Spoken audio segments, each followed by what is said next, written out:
Hi friends, welcome to ಆಡಿಯಸ್ media work. ಒಂದು ಕಡೆ ಲವ್ ಮಾಕ್ಟೇಲ್ 3 ಚಿತ್ರ ಥಿಯೇಟರ್ ನಲ್ಲಿ ಸದ್ದು ಮಾಡ್ತಾ ಇದೆ. ಇನ್ನೊಂದು ಕಡೆ ನಿರ್ದೇಶಕ ರಾಘವೇಂದ್ರ ನಾಯಕ್ ಮತ್ತು ನಿರ್ಮಾಪಕ ಗುರು ದೇಶಪಾಂಡೆ ಈ ಲವ್ ಮಾಕ್ಟೇಲ್ 3 ಸಿನಿಮಾದ ಕತೆ ನಮ್ಮದು ಅಂತ ಆರೋಪವನ್ನ ಮಾಡಿದ್ರು.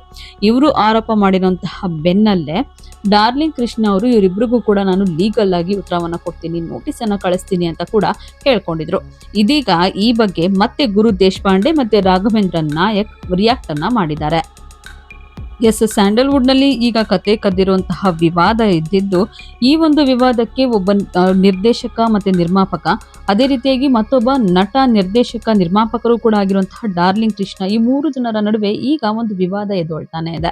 3 ಲವ್ ಮಾಕ್ಟೇಲ್ ಸೇರಿದ್ರು ಕೂಡ ರಾಜಹುಲಿ ಕಲೆಕ್ಷನ್ ದಾಟ್ಲಿಲ್ಲ. ನಮ್ ಕತೆ ಇಂತ ಸಾಬೀತುಪಡಿಸೋದಕ್ಕೆ ಡಾರ್ಲಿಂಗ್ ಕೃಷ್ಣ ಅವರ ಬಳಿ ಯಾವುದೇ ದಾಖಲೆ ಕೂಡ ಇಲ್ಲ. ರೀಮೇಕ್ ಮಾಡುವವರನ್ನ ಲೆಜೆಂಡರಿ ಅಂತ ಹೇಳಿ ವ್ಯಂಗ್ಯ ಮಾಡಿದಕ್ಕೆ ರವಿಚಂದ್ರನ್ ಮತ್ತೆ ದ್ವಾರಕೀಶ್ ಅವರ ಉದಾಹರಣೆಯನ್ನ ನೀಡಿ ಇದೀಗ ಡಾರ್ಲಿಂಗ್ ಕೃಷ್ಣಗೆ ಟಾಂಗ್ ಅನ್ನ ಕೊಡ್ತಾ ಇದ್ದಾರೆ. ಇನ್ನು ಡಾರ್ಲಿಂಗ್ ಕೃಷ್ಣ ಅವರು ಲೀಗಲ್ ನೋಟಿಸ್ ಅನ್ನ ಕೊಡ್ತೀನಿ ಅಂತ ಹೇಳಿದಕ್ಕೆ ರಾಘವೇಂದ್ರ ನಾಯಕ್ ಅವರು ಏನ ಹೇಳಿದಾರಪ್ಪ ಅಂತಂದ್ರೆ, ನನ್ನ ಕತೆ ಅಂತ ಹೇಳಿದ್ಮೇಲೆ ನಾನು ಡಿಫೆಂಡ್ ಮಾಡ್ಕೊಳ್ಳೇಬೇಕು. ಅದರ ಮೇಲೆ ನಾವು ಚೇಂಬರ್ಗೆ ಕಂಪ್ಲೇಂಟ್ ಅನ್ನ ಮಾಡಿದ್ದೀವಿ. ಕಥೆಯನ್ನ ನಾನು ಎಲ್ಲೂ ಹೇಳಿಲ್ಲ ಅಥವಾ ನಮ್ಮಿಂದ ಇನ್ಫ್ಲೂಯರ್ ಆಗಿದ್ದಾರೆ ಅಂತ ಕೂಡ ನಾನು ಹೇಳೋದಕ್ಕೆ ಏನೂ ಕೂಡ ಡಿಫೆಂಡ್ ಮಾಡ್ಕೊಂಡಿಲ್ಲ. ತುಂಬಾ ಉಡಾಫೆಯಾಗಿ ತುಂಬಾನೇ ವ್ಯಂಗ್ಯವಾಗಿ ಏನೇನೋ ಹೇಳಿದ್ದಾರೆ. ಇಲ್ಲ, ನಾವು ಮುಂಚೆನೆ ಕತೆ ಬರ್ದಿದ್ದೀವಿ ಅನ್ನೋದಕ್ಕೆ ಡಾಕ್ಯುಮೆಂಟೇಶನ್ ಏನಾದ್ರು ತೋರಿಸಿದ್ರೆ ಒಪ್ಕೊಳ್ಬಹುದಾಗಿತ್ತು. ನಾನು ಕೂಡ ಕ್ಷಮೆಯನ್ನ ಕೇಳ್ತಾ ಇದ್ದೆ. ಆ ರೀತಿ ಅವರು ಏನು ಕೂಡ ಮಾಡಿಲ್ಲ. ನನ್ನ ಮೇಲೆ ತುಂಬಾನೇ ಆರೋಪ ಮಾಡಿದ್ರು. 10ಕ್ಕೂ ಹೆಚ್ಚು ಬಾರಿ ಗೂಗಲ್ ನಿಂದ ಕತೆ ಕದ್ದಿದ್ದಾರೆ ಅಂತ ಹೇಳಿದ್ದಾರೆ. ನಾನು ಅವರಿಗೆ ಸುಪ್ರೀಂ ಕೋರ್ಟ್ ನಲ್ಲಿ ಕೇಸ್ ಇದೆ ಸರ್, ಇದರ ಪಾಯಿಂಟ್ ಮೇಲೆ ನಾವು ಕಥೆಯನ್ನ ಡೆವಲಪ್ ಮಾಡಿದ್ದೀವಿ ಅಂತ ಹೇಳಿತ್ತು.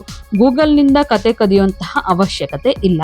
ನಾವು ಕೃಷ್ಣ ಅವರಿಗೆ ಕತೆನೇ ಹೇಳಿರ್ಲಿಲ್ಲ ಅಂತಂದ್ರೆ ಇಷ್ಟು ವಿಷಯನೇ ಆಗ್ತಿರ್ಲಿಲ್ಲ. ಅವರಿಗೆ ಸೇಮ್ ಥಿಂಕಿಂಗ್ ಬಂದಿದೆ ಅಂತ ಫ್ಲಾಶ್ ಆಗ್ತಾ ಇತ್ತು.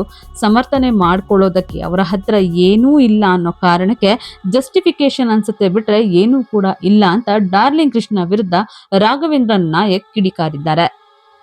ಇದಿಷ್ಟು ರಾಘವೇಂದ್ರ ನಾಯಕ್ ಅವರು ಹೇಳಿರುವಂತಹ ಹೇಳಿಕೆ ಆಗಿದ್ರೆ, ಮತ್ತೊಂದು ಕಡೆ ಗುರು ದೇಶಪಾಂಡೆ ಅವರು ಕೂಡ ಡಾರ್ಲಿಂಗ್ ಕೃಷ್ಣ ವಿರುದ್ಧ ತಿರುಗಿಬಿದ್ದಿದ್ದಾರೆ. ಲೆಜೆಂಡರಿ ಡೈರೆಕ್ಟರ್ ಅಂತ ನನ್ನನ್ನ ಮೆನ್ಷನ್ ಮಾಡಿದ್ದಾರೆ. ನನ್ನ ರೀಮೇಕ್ ಗಳ ಬಗ್ಗೆ ಅವರು ಹೇಳಿದ್ದಾರೆ. ರುದ್ರತಾಂಡವ ಮತ್ತೆ ಜಾನ್ ಜಾನಿ ಜನಾರ್ದನ ಅನ್ನಂತಹ ರೀಮೇಕ್ ಸಿನಿಮಾದಲ್ಲಿ ನಾನು ಆಕ್ಟ್ ಮಾಡಿದೆ ಅಂತ.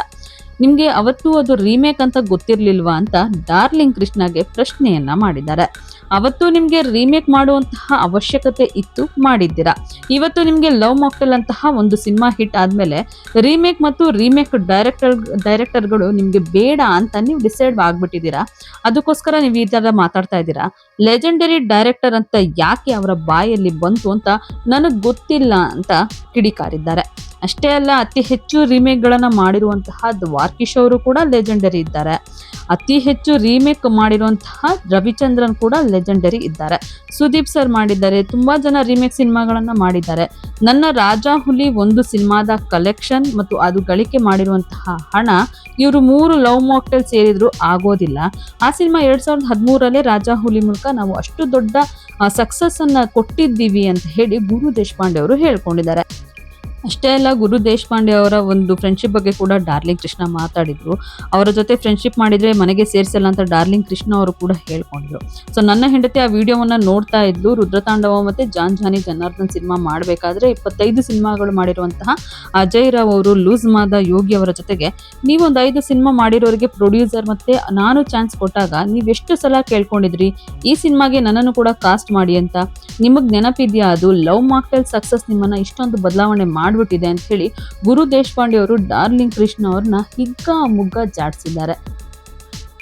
ಒಟ್ನಲ್ಲಿ ಸ್ಯಾಂಡಲ್ವುಡ್ ನಲ್ಲಿ ಇದೀಗ ಒಂದೊಂದೇ ಫಿಲಂಗಳು ಬರ್ತಾ ಇದೆ. ಚೆನ್ನಾಗಿರುವಂತಹ ಕಥೆಗಳನ್ನ ಹೊತ್ತು ತರ್ತಾ ಇದೆ. ಅಭಿಮಾನಿಗಳನ್ನ ರಂಜಿಸ್ತಾ ಇದ್ದಾರೆ. ಪ್ರೇಕ್ಷಕರನ್ನ ಮತ್ತೆ ಚಿತ್ರಮಂದಿರದತ್ತ ಸೆಳಿತಾ ಇದ್ದಾರೆ ಅನ್ನೋಂತಹ ಖುಷಿ ಒಂದ್ ಕಡೆ ಆದ್ರೆ, ಇನ್ನೊಂದು ಕಡೆ ಕತೆ ಕದ್ದಿದ್ದಾರೆ ಅನ್ನೋಂತಹ ಆರೋಪಗಳು, ಆ ಆರೋಪಕ್ಕೆ ಮತ್ತೆ ಪ್ರತ್ಯಾರೋಪಗಳು, ಇವರಿಗೆ ಅವರು ತಿರುಗೇಟು, ಅವರಿಗೆ ಇವರು ತಿರುಗೇಟು, ಇದನ್ನ ಮಾಡ್ತಾನೆ ಬರ್ತಾ ಇದ್ದಾರೆ.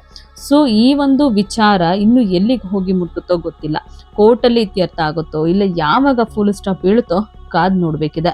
ನಿಮ್ಗೆ ಈ ವಿಡಿಯೋ ಇಷ್ಟ ಆಗಿದ್ರೆ ಈಗಲೇ ಲೈಕ್ ಮಾಡಿ, ಶೇರ್ ಮಾಡಿ, ಹಾಗೆ ನಿಮ್ಮ ಅನಿಸಿಕೆಗಳನ್ನ ನಮ್ಮ ಕಮೆಂಟ್ ಬಾಕ್ಸ್ ಅಲ್ಲಿ ಹಾಕಿ. ಹಾಗೆ ನೀವಿನ್ನು ನಮ್ಮ ಆಡಿಯಸ್ ಮೀಡಿಯಾ ವರ್ಕ್ನ ಸಬ್ಸ್ಕ್ರೈಬ್ ಮಾಡ್ಕೊಂಡಿಲ್ಲ ಅಂತಂದ್ರೆ ಈಗಲೇ ಸಬ್ಸ್ಕ್ರೈಬ್ ಮಾಡ್ಕೊಳ್ಳಿ. ಹೆಚ್ಚಿನ ವಿಡಿಯೋ ಅಪ್ಡೇಟ್ಸ್ಗಾಗಿ ಬೆಲ್ ಐಕಾನ್ನ ಪ್ರೆಸ್ ಮಾಡ್ಕೊಳ್ಳಿ.